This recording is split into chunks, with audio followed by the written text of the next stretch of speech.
Leo Your Excellency, nimeona kuna chama ambacho kimeanzishwa kinaitwa sijui kusikiza sijui kitu kama hiyo.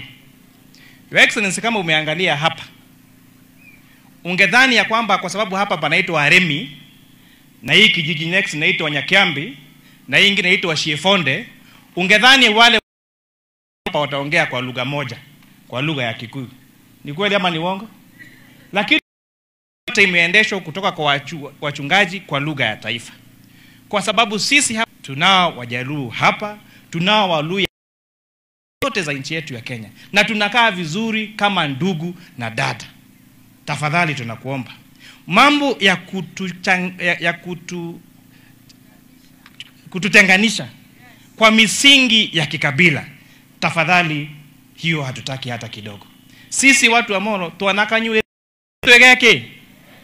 Hao vile mheshimiwa anaongea kuhusu hiyo crash tunanyoroshwa. 207 tukanyoroshana, 22 tukanyoroshana, tukakubaliana never again will we allow ourselves to be divided kwa misingi ya kikabila. So hearing that there are political parties that are tribal political parties, it is very unfortunate, and these people are not boarding. Nitaachia hapo Your Excellency. Ningetaka kumwalika our county member of National Assembly Mheshimiwa Liza Chelule akuje apeane rambirambi zake. Tukamkaribisha Mheshimiwa Wanjiru kwa makofi.